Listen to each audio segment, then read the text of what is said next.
Lucas capítulo 8, del versículo 22 al 25.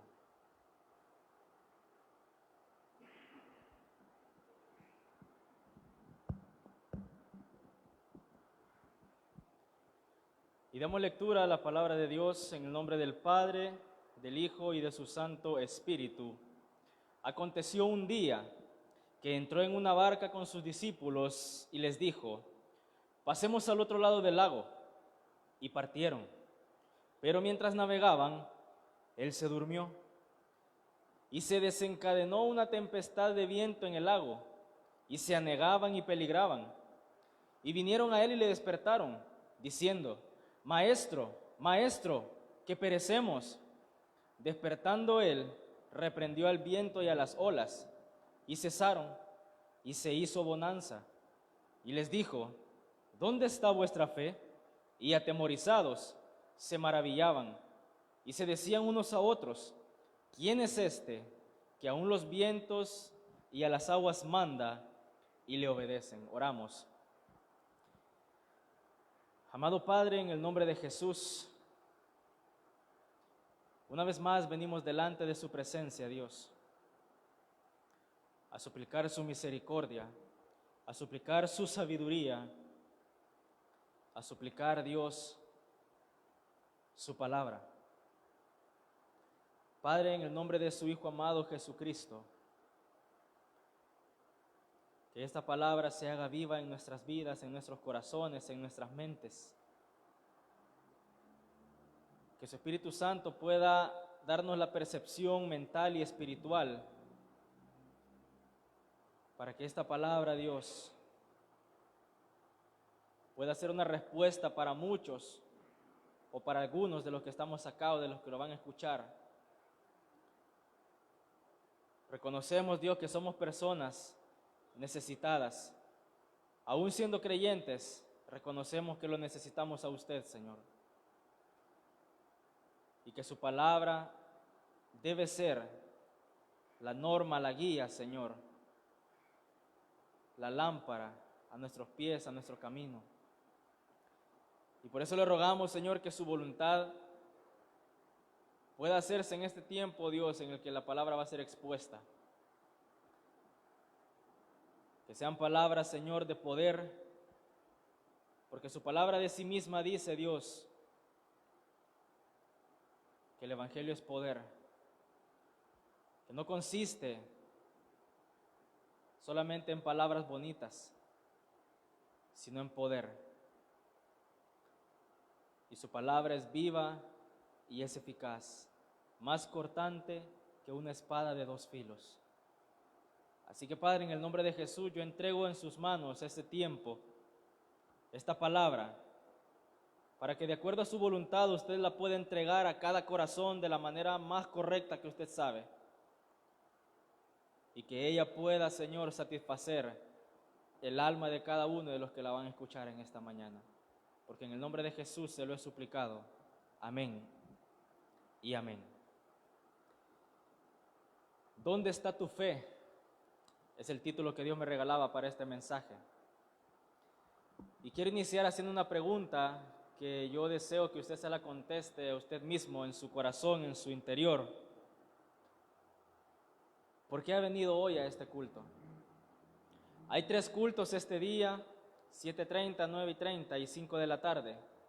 Pero ¿por qué su corazón decidió venir exactamente a este culto de las 7:30? Y voy a dar algunas opciones. ¿Será porque consideramos que al ser un culto enfocado en la oración, podemos llegar a pensar de que es un culto más solemne que los demás y que por ende Dios me va a escuchar, o que Dios va a estar más atento a mi ruego, a mi oración? ¿O vine porque yo he hecho un trato con el Señor de estar presente todos los cultos de oración, aunque a mí probablemente en toda la semana me toque muy pesado y el domingo sea el único día que yo descanso, pero yo he hecho un trato con el Señor? O podría ser que yo vengo a este culto de oración específicamente porque yo deseo estar con Dios, yo deseo conocerle a Él. Porque yo deseo que mi fe aumente, que mi fe crezca, o que en el mayor de los casos, que mi fe se afirme en Dios, en su palabra, en su espíritu. En esta ocasión, los discípulos, nosotros ya conocemos la historia, estaba pasando, o iba a pasar un suceso en el que ellos iban a tener una prueba de parte de Dios. Es interesante que cuando leemos la palabra de Dios,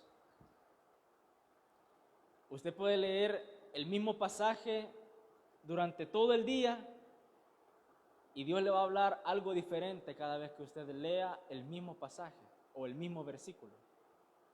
A mí me ha pasado muchas veces con los proverbios. Yo de repente, de todos los versículos que hay en Proverbios, a mí el que más me atrapa la atención es Proverbios 1:7. El principio de la sabiduría es el temor a Jehová. Y note que el comienzo, el inicio de que yo sea sabio, espiritualmente hablando, es primero que yo entienda el temor de Jehová. Y que yo entienda cómo debo de temerle a Él yo. De la misma manera acá, cuando yo leo que dice la palabra, aconteció un día, y dice que entró en una barca con sus discípulos. ¿Quién entró en una barca? Jesús, Dios. Y dice que Jesús les dijo, pasemos al otro lado del lago. Entendemos que todos se subieron, pero podríamos deducir de que Jesús es el que entró primero. O podríamos deducir que Él entró de último. Porque dice aquí la palabra que Él les dijo, pasemos. O sea, yo y ustedes, pasemos. Pero ¿quién entró primero en la barca? ¿Jesús o los discípulos? Y dice al final del versículo 22, y partieron todos.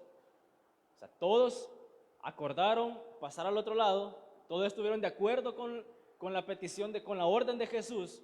Cuando Él dijo, pasemos al otro lado, estuvieron de acuerdo, todos estuvieron de acuerdo, todos subieron a la barca y todos partieron. Hasta ahí estamos claros. Pero el siguiente versículo dice que mientras navegaban, no sabemos a qué nivel del lago iban ya, si a la mitad del lago, a un cuarto del lago o ya casi para llegar. Pero dice que mientras navegaban, Jesús se durmió. Jesús, 100% hombre, 100% Dios.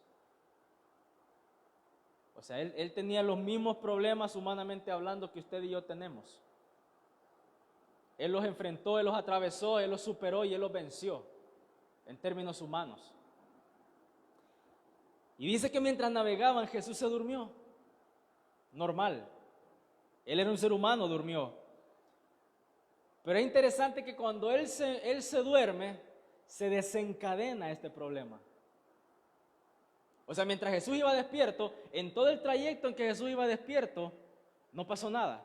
Fue durmiéndose Él y se desencadena un problema. Y dice que se anegaban y peligraban, o sea, la barca era golpeada por vientos fuertes y aún por las olas que se levantaban. Pero la actitud de los discípulos, dice el versículo 24, fue ir a Él.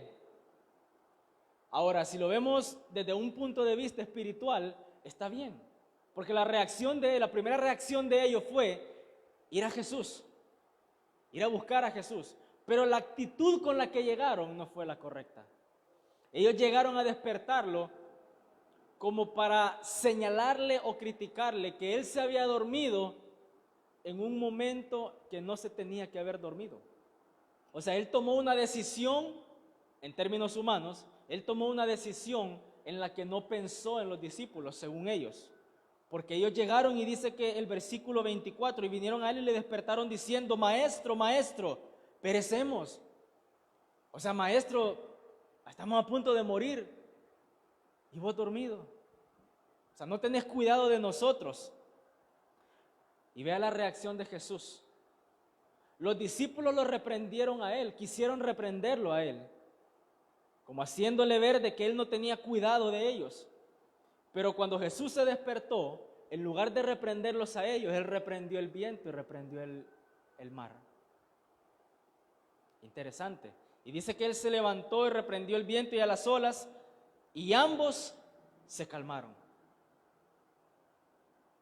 Y se hizo bonanza, o sea, una tranquilidad plena. Pero después de reprender al viento y a las olas, les hace esta pregunta a los aprendices. ¿Y qué les dijo? ¿Dónde está su fe? Ahora, note que esta pregunta es una pregunta retórica. ¿Qué es una pregunta retórica? Una pregunta que viene siendo la misma respuesta. Ahora, quiero que entienda esto antes de iniciar el mensaje en concreto. Cuando, por decirle algo, un ejemplo, usted le pregunta a sus hijos, ¿dónde está una cosa o un objeto que usted no encuentra? ¿Qué le está queriendo decir a su hijo cuando le dice, ¿y tal cosa dónde está? Por decirle algo, usted puso una taza dentro de un chinero y usted sabe que esa taza usted la puso dentro de ese chinero, pero cuando usted llega a buscarla, no está en ese chinero. Entonces, si usted vive con su hijo o con sus hijos, o con su esposo o su esposa, o con quien viva en su casa, usted le pregunta a esa persona, ¿y dónde está, en este caso, la taza X? Pero ¿por qué usted hace esa pregunta? Porque la taza no está donde usted la puso. Ahora, quiero que entienda esto. Cuando Jesús le hace esta pregunta a los discípulos, Él automáticamente les está respondiendo. Cuando le dice, ¿y su fe a dónde está? Porque no está donde yo la puse. ¿Y dónde puso la fe Jesús? La fe de los discípulos, ¿dónde debía de estar? ¿En la barca?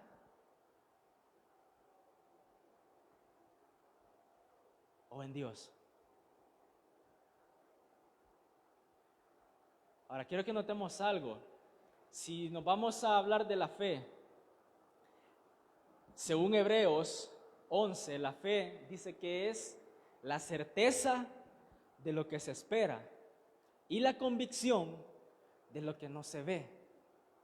O sea, en palabras literales, la fe es tener la seguridad de que lo que yo espero yo ya lo tengo.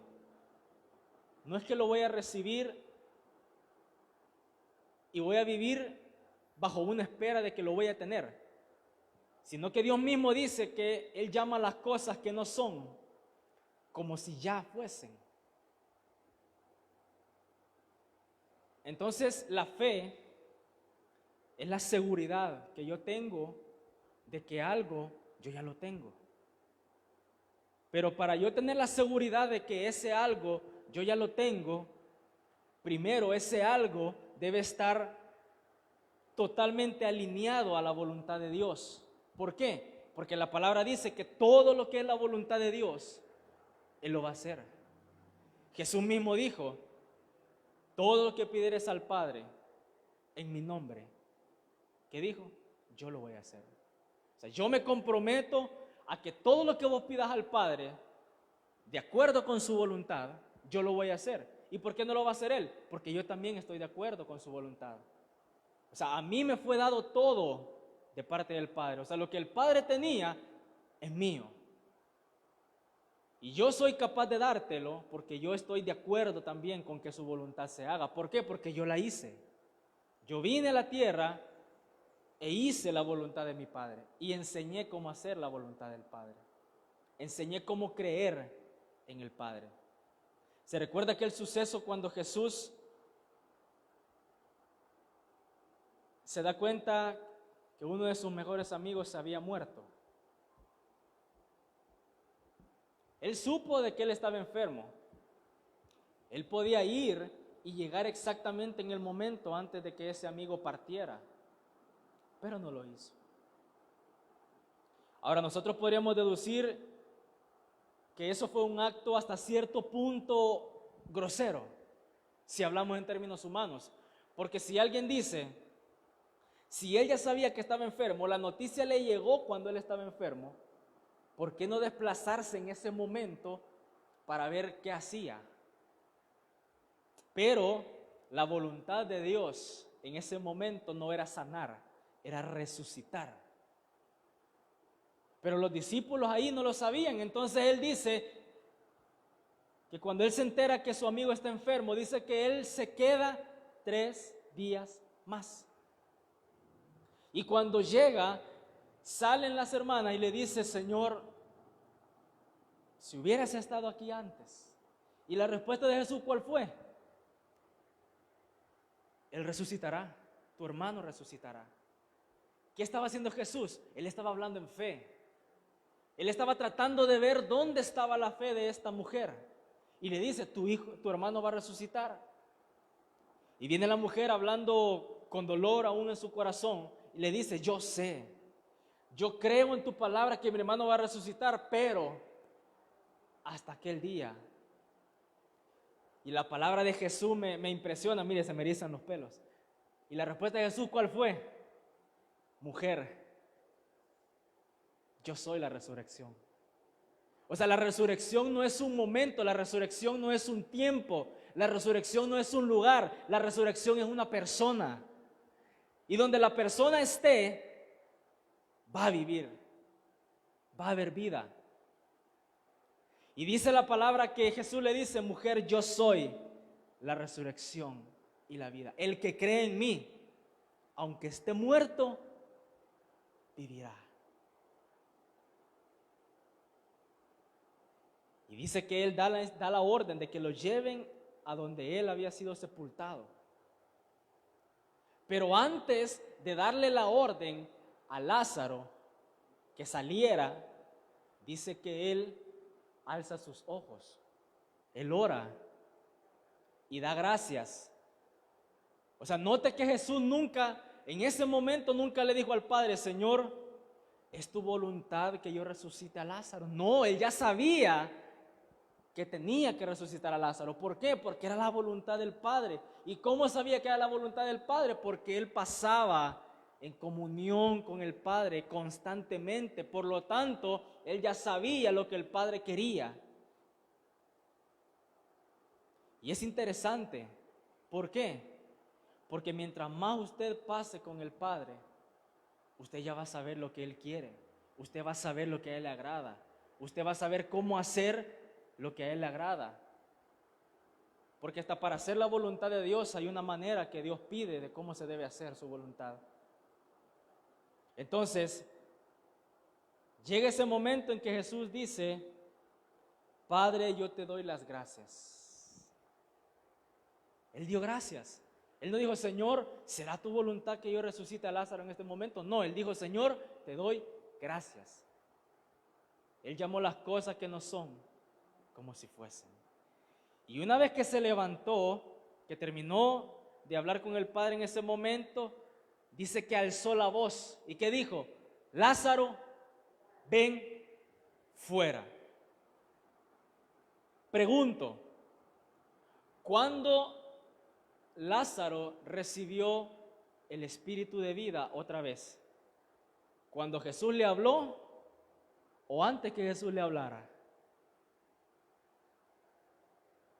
Porque aquí hay un dato muy importante, porque dice la palabra en Romanos que la fe viene, pero el oír ¿el qué? Pero para yo oír, ¿qué necesito? Tener vida. Usted le habla a un muerto no le va a oír. Entonces dice la palabra que la fe viene por el oír, pero el oír, o sea, la función de escuchar viene por la palabra de Dios. O sea, el que usted tenga vida proviene de Dios. Y cuando Jesús le dice a Lázaro, ven fuera, él ya estaba con esa vida, él ya estaba listo para escuchar. Cuando su amigo le dijera, vení, salí. Ahora, si la fe viene por el oír y el oír por la palabra de Dios, entonces hemos de entender y de quedar todos claros de que los que estamos acá hemos escuchado la palabra de Dios. Si no, no estuviéramos acá. Nosotros hemos escuchado y creído la palabra de Dios que es para salvación. Ahora, ¿qué significa eso? Que usted y yo espiritualmente tenemos vida de Dios. O sea, usted y yo estamos espiritualmente vivos. ¿Qué significa? Que si usted está vivo, usted puede ver. Si usted está vivo, usted puede hablar. Si usted está vivo, usted puede escuchar. Todas las funciones que físicamente este cuerpo tiene, las tiene el cuerpo espiritual también. Entonces, si damos por sentado que todos los que estamos aquí tenemos vida y somos capaces de escuchar la palabra de Dios, entonces ¿por qué nos cuesta creer? Entonces, ¿por qué nos cuesta depositar la fe en Dios? Porque esto me da la pauta para el segundo punto. Dice la palabra de Dios en el libro de Romanos que todo es por Él y para Él. Entonces, ¿qué significa? Que todo lo que Dios le da regresa a Él. Ejemplo, Eclesiastés. Cuando se narra en Eclesiastés 12, y el cuerpo, ¿qué dice? Vuelve al polvo. ¿Cómo era? O sea, de ahí fue tomado y ahí termina, ahí regresa. Pero el espíritu dice, regresa a Dios quien lo dio. Entonces, todo lo que Dios da debe regresar a Él. De hecho, de su palabra, Él mismo dice que su palabra no regresará a Él vacía. O sea, ¿qué quiere decir? De que toda palabra que Dios envíe va a regresar a Él con un resultado. La fe que Dios le ha dado a usted y a mí debe regresar a Él también. El problema es que muchos de nosotros, la fe que Dios nos ha dado, no la depositamos en Él, sino en otra cosa, en otra persona. Mi hermano, ¿se recuerda usted aquel pasaje cuando Dios dice que hay tres cosas que son fundamentales? La fe, la esperanza y el amor. Pero de esos tres, dice que el mayor es el amor. ¿Y el amor qué es? Es una decisión. Yo decido amar. Cuando Jesús le dice, ámense los unos a los otros, es porque usted tiene amor para dar. O sea, Dios no le va a pedir que usted dé lo que no tiene. Y de hecho usted no puede dar lo que no tiene. Yo no puedo decir, amo a mi hermano, dice Juan, a quien veo, si no amo a Dios, a quien no veo. Y viceversa. Y lo mismo aplica a la fe. Cuando Jesús le hace la pregunta acá, ¿dónde está vuestra fe? O sea, Él está diciendo, ¿y la fe de ustedes, a dónde está? O sea, es cierto, acudieron a mí, pero no con fe. Acudieron con miedo, acudieron con temor, acudieron con desesperanza a mí. O sea, ustedes no acudieron a mí para que yo calmara la tempestad. Ustedes acudieron a mí para reclamarme porque no los cuido. Eso no es fe, está diciendo el Señor. Eso no es fe. Fe, la certeza de lo que se espera. Ahora note algo. Estamos en el hecho de que lo que Dios da debe regresar a Él. Entonces, si damos por sentado que la fe Dios la ha dado, es para que esa fe que Dios me dio, yo tome la decisión de ponerla en Él. Porque mi hermano, yo le voy a decir una cosa, cuando usted regala algo, muchos tenemos como la noción de que si regalamos algo a una persona, esa persona probablemente nos damos cuenta nosotros de que lo que nosotros le regalamos lo utilizó de una manera que nosotros no esperábamos que la utilizara. Y muchos nos molestamos y decimos, yo le di esto para que lo ocupara aquí, no para que lo ocupara de esta manera. Y muchos nos molestamos, pero usted debe de entender que en el momento, o sea, la acción de regalar algo, de dar algo a una persona, es por ejemplo, si yo doy este papel a mi hermana, ese papel ya no está en mis manos, sino en las de ella. ¿Qué significa? Que la responsabilidad de administrar bien lo que yo regalo ya no depende de mí, sino de la persona a la que yo se lo doy. Entonces, si Dios dice, Él tiene la fe de su corazón en su mano y Él dice, hijo, hija, esta es tu medida de fe, toma. Entonces Dios le da esa medida de fe a usted. Y de usted depende si usted decide utilizarla para bien o utilizarla para mal. Dios espera, como todo padre, que usted confíe en Él, que usted crea en Él, que usted le crea a Él. Porque mi hermano, si hablamos en términos espirituales, en cierta medida, los demonios tienen más fe que nosotros en Dios. Los demonios creen en Dios. Y van más allá que nosotros, porque dice la palabra que los demonios creen y tiemblan cuando escuchan el nombre de Dios. Pero de repente usted anda en cierto lugar y se encuentra un hermano y le dice, hermano, lo que usted está haciendo no está bien. ¿Y por qué? Es que a Dios no le agrada. Después pido perdón. Y el demonio dice que cuando escucha el nombre de Jesús, tiembla, o sea, le da pavor, porque sabe y conoce quién es Dios. Y nosotros, cuando Jesús hace esta pregunta, que la hace a nosotros esta mañana, ¿dónde está su fe? Y note que Él dice su fe. En otra Jesús dijera, ¿y la fe que yo te di dónde está? No, pero Él dice tu fe. ¿Por qué? Porque es tuya, es suya. La fe Dios se la dio a usted. Y el administrarla es decisión mía. De la misma manera que el amor y que la esperanza, yo decido a quién amar, yo decido en qué poner mi esperanza o en quién poner mi esperanza, y yo decido en quién o en qué poner la fe que Dios me ha dado. Entonces lo correcto, estaría de más decir que lo correcto es que usted decida poner la fe en Dios. Es lógico. Pero ¿por qué debería usted no poner su fe en alguien o en algo que no es Dios? En primer lugar, porque la palabra de Dios dice de que Dios es veraz y todo hombre mentiroso.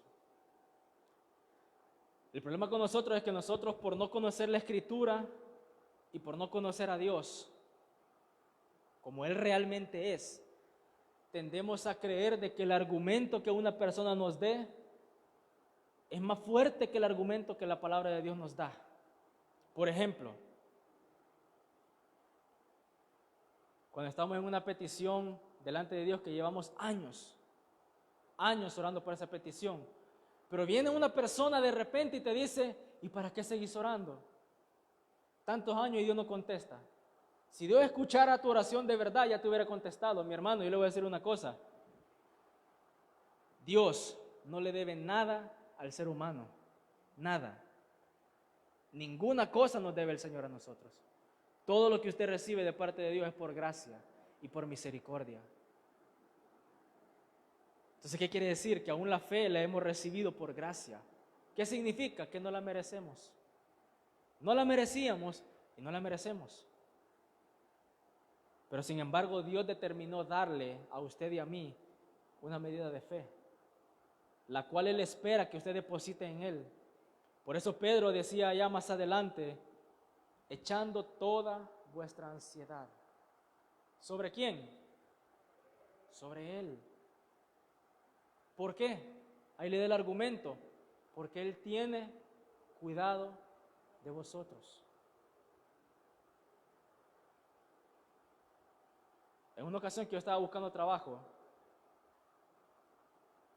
se me acercó una persona y me dijo, porque me salieron varias ofertas, pero yo evalué cada una de ellas y decía, no, esta no por tal cosa, esta no por tal cosa. Y una persona una vez se me acercó y me dijo, agarra cualquier trabajo, si trabajo es trabajo. Y yo, sí, trabajo es trabajo. Pero yo me miro haciendo ese trabajo de aquí a 5 años y me veo frustrado. Porque es cierto, yo llego delante del Señor y digo, Señor, necesito un trabajo. Es cierto, necesitaba un trabajo. Pero si hablamos en términos de fe, usted debe entender que lo que usted le pide al Señor debe ir ligado con su inteligencia, con su mente, con su sabiduría. Y al momento que usted se pone a pensar el tipo de trabajo que a usted le gustaría hacer, usted debe evaluar si tiene la capacidad de desarrollar ese trabajo. Si no la tiene, Dios puede darle la sabiduría y las herramientas para que se desarrolle en esa área antes de llegar a tener ese trabajo. Cuando a David le llegó la palabra del profeta y le dijo, tú vas a ser rey de Israel, David bien hubiera dicho, bueno, Señor, si vos me has dicho que voy a ser rey, quiero serlo ya. Pero ¿cuánto tiempo pasó para que David tuviera la capacitación correcta y necesaria para poder gobernar una nación? 13 años. Y no por eso dudó de que ya no iba a ser rey, porque pasaron 13 años. Y encima vivió una persecución terrible que lo querían matar, estuvieron a punto de matarlo. Y no por eso David dijo, y no que vos decías que yo iba a ser rey, y me quieren matar. Es probable que tuviera momentos de bajón, como todos los tenemos acá. Pero los momentos, esos bajones que uno tiene en la vida espiritual, no determinan la posición en la que Dios lo ha puesto a usted. Porque dice la palabra que Él nos ha hecho reyes y sacerdotes. La pregunta es si yo lo creo. La pregunta es si mi fe está lo suficientemente arraigada en Dios para creer cada palabra que Dios a mí me dice. Mi hermano, usted y yo nos podemos, pero de memoria, el Salmo 23:1, ¿qué dice? Jehová es, no es que será, es. David lo dijo, estando en ese momento de dificultad, fue que él dijo, Jehová es mi pastor. Pero en el Salmo 22, él dice unas palabras en las que estaba en un bajón espiritual. ¿Y qué dice él en el Salmo 22? Dios mío, ¿por qué me has desamparado? Pero en el Salmo 23, él recuerda quién es Dios y lo que Dios ha hecho por él y lo que Dios le ha dado, lo que Dios le ha entregado. Y él expresa en el Salmo 23, Jehová es mi pastor y nada me faltará. Y en una ocasión yo predicaba que la necesidad que Dios suple en primer lugar es la necesidad espiritual. Entonces, si Dios dice nada te va a faltar, supliendo antes las necesidades espirituales, es que la fe no te va a faltar. O sea, cuando vengan problemas, cuando se encontraron en un momento, y con esto voy terminando, cuando hubo un momento en el que los discípulos iban a enfrentarse a una dificultad fuerte, Jesús les dijo antes, el diablo me ha pedido, los ha pedido, ¿para qué? Para zarandearlos como a trigo. O sea, el Señor no les cayó nada. Él no les dijo, Satanás los ha pedido, ¿para qué? Ahí después lo van a saber. No, Él les dijo, los ha pedido para esto y para esto. Y ellos entendieron el mensaje. ¿Pero qué dijo Jesús? Pero tranquilo, yo soy Dios y yo no voy a dejar que el diablo les haga eso. No, yo he orado para que tu fe no falte. O sea, cuando usted está en un problema de índole fuerte o de índole mediana o de índole baja, Hermano, Dios promete que si usted tiene fe, usted va a salir adelante. Y si hemos dado por sentado de que usted y yo hemos nacido de nuevo, entonces usted y yo tenemos fe. Entonces, ¿qué significa? Que automáticamente Dios le está diciendo, tú vas a vencer. Tú vas a salir de eso. ¿Por qué? Porque vas a aguantar lo suficiente. No, porque tienes la fe puesta en aquel que puede con todo. Mi hermano, ¿cuándo Dios ha perdido una batalla? Nunca. ¿Cuándo la va a perder? Nunca. Y si yo estoy con Él, automáticamente su victoria se transfiere a mí. ¿Y cómo lo sé? Porque la palabra dice de que Dios nos ha hecho coherederos juntamente con Cristo. ¿Qué significa? Que todo lo que Cristo tiene, yo lo tengo. Y Cristo dijo en una ocasión, no os preocupéis, ¿qué habéis de comer? ¿Qué habéis de beber? ¿Qué habéis de vestir? Porque todas estas cosas buscan los gentiles. Tú busca el reino de Dios y su justicia, y todas estas cosas, ¿qué dijo el Señor? Os vendrán por añadidura. O sea, cuando las necesites, en el tiempo que las necesites, en ese tiempo se abre una brecha, Dios mete lo que necesitas y tu vida continúa. Tan sencillo como eso. ¿Sabe cuál es el problema? Que nosotros no lo creemos. Nos cuesta creer de que Dios va a añadir lo que necesitamos. Porque en muchas ocasiones, lo que nosotros necesitamos o decimos necesitar no es una necesidad.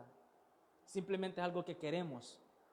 Dios prometió suplir nuestras necesidades, no nuestros gustos, no nuestros lujos, necesidades.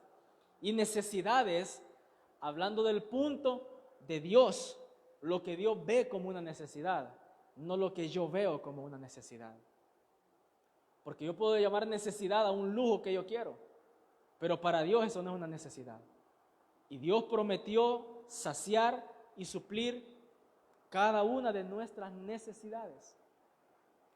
Entonces, para ir terminando, mi hermano, está de más, como le repito, que yo le diga ponga su fe en Dios. La fe debe ir puesta en Dios, debe estar puesta en Dios. El autor, o sea, el que inició la fe y el que perfecciona la fe. Entonces, ¿cuál es un detalle que usted tiene que ver en el pasaje que hemos agarrado? Mi hermano, su fe debe estar puesta en Dios, porque la palabra que Dios le dé a usted, Él la va a cumplir. Él la va a cumplir. O sea, si Dios promete algo, Dios lo va a cumplir. Más allá de nuestra fe, Dios lo va a cumplir. ¿Y cómo lo sé? Porque en el versículo que tomamos, a los discípulos se les olvidó lo que Jesús les había dicho. Ellos no oyeron la palabra de Dios. Y en el hebreo, en la cultura hebrea, cuando usted lea que dice oír, es lo mismo que nosotros es escuchar. O sea, para ellos no hay dos palabras, como en nuestro contexto, que nosotros decimos, él oyó, pero no escuchó. No, para los hebreos, el que alguien diga, vos no oíste, es lo mismo que decirle, vos no escuchaste. O sea, para el hebreo, oír es lo mismo que escuchar. Entonces, ellos no escucharon atentamente lo que Jesús les dijo al principio. Y por eso menguaron en su fe. Porque no oyeron, no escucharon, no oyeron atentamente lo que Dios dijo. Y por eso es que nuestra fe muchas veces mengua. Y por eso es que nuestra fe tendemos a depositarla en otras personas y en otras cosas. ¿Por qué? Porque no hemos oído atentamente las promesas que Dios tiene para nosotros. Jesús, ¿qué les dijo al principio a los discípulos? Pasemos al otro lado. Entonces, ¿qué significa? Que iban a pasar. O sea, no se iban a ahogar, no se iban a morir. Si Dios dijo, pasemos, es porque todos los que entremos vamos a pasar. Todos los que nos subimos a la barca aquí, nos vamos a bajar en la barca allá, al otro lado, todos. Nadie va a morir. Fue la palabra que Jesús les dijo. Pero ellos no escucharon.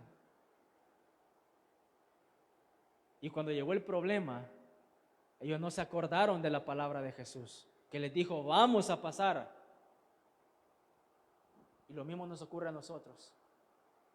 Dios dice, yo te voy a bendecir, viene un problema y que no dijiste que me ibas a bendecir, reclamando.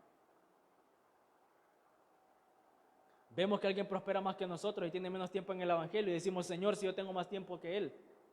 Pero probablemente la entrega de fe que la persona nueva tiene es mucho mayor que la que nosotros tenemos.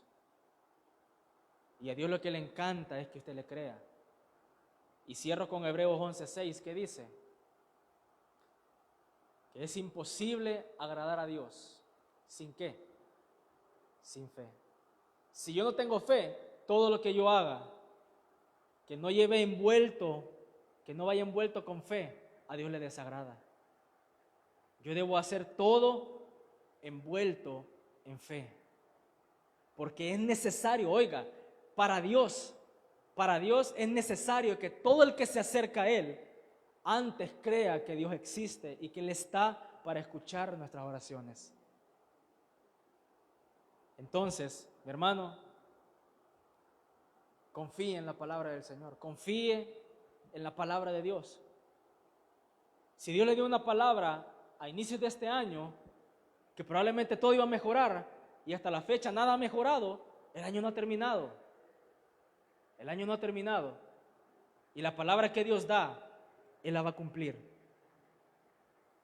Entonces nuestra fe debe estar fundamentada únicamente en la roca que es Cristo Jesús. Amén, hermanos. Vamos a orar en esta mañana. Amado Padre Celestial, te damos las gracias en esta mañana. Señor, le pedimos perdón porque muchas veces la duda nos atormenta, nos abraza.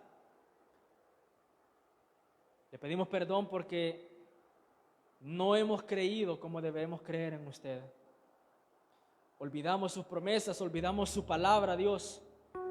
Cuando viene el momento en el que las cosas se ponen difíciles, nuestra fe tiende a menguar, nuestra fe tiende a decrecer. Y es cierto que vendrán altibajos en nuestra vida espiritual, es normal, pero lo que no es normal es que el creyente verdadero permanezca la mayor parte de su vida espiritual con una fe deficiente, sino que por el contrario, a medida que caigo, a medida que voy caminando en Dios, esos momentos en los que tiendo a decrecer en fe son los que me impulsan a creer nuevamente y a creer más en las promesas y en las palabras que Dios me da. Jesús le dice a los creyentes en su palabra que son más que vencedores. Y si eso es cierto, ¿cómo es que damos por sentado que vamos a fallar en todas las cosas? Si Dios ha dicho que yo soy más que vencedor, es porque lo soy. No por mis errores, ni mucho menos por mis triunfos, sino por el triunfo que Él ya hizo, sino por todo lo que Él ya ganó en esa cruz del Calvario. Y si Él venció al mundo y yo confío en Él, esa victoria sobre el mundo también yo la tengo. Y debo creer que todo lo que el mundo me arroje, todo lo que el mundo me tire, no será suficiente para derribar la fe que Dios ha sembrado en mi corazón. Padre, yo te doy gracias por esta palabra, porque es necesario que recordemos las mismas palabras, porque muchos tendemos a olvidarlas fácilmente. Y sabemos que a ti, como Padre amoroso, no te pesa repetirnos las cosas una y otra vez, con amor, porque tú deseas verdaderamente perfeccionar nuestra fe a tal punto, Dios, que nada nos mueva, que aunque venga enfermedad, que aunque venga penuria, que aunque venga oscuridad, tenemos la luz que es tu palabra. Que aunque venga enfermedad, tenemos tu palabra que nos consuela. Que aunque vengan dificultades, tenemos esa promesa que si acudimos a ti con ansiedades, tú cuidarás de nosotros. Gracias, Padre, por tus promesas, por tu palabra, porque tú eres fiel a pesar de que nosotros seamos infieles. Señor, en el nombre de Jesús, yo te ruego que esta palabra haya sido correctamente sembrada en cada uno de estos corazones que la han escuchado y aún en los que la han oído, y que en tu misericordia tú puedas dar el crecimiento de esta palabra en su corazón de acuerdo a la capacidad de cada uno de nosotros. Te entrego en tus manos cada corazón, cada familia que está representada en este lugar, que la fe de ellos logre abrazar a aquellos familiares, Señor, que aún no han creído en ti. Y que también esos que no han creído en ti logren alcanzar esa palabra, esa medida de fe, esa vida que eres tú, Dios. Así que te entregamos este tiempo, te entregamos este mensaje, Dios, y los corazones que lo han escuchado y los que lo van a escuchar, para que tu voluntad se haga soberanamente en cada uno de ellos. Porque en el nombre de Jesús te lo he suplicado. Amén y amén. Denle un fuerte aplauso a nuestro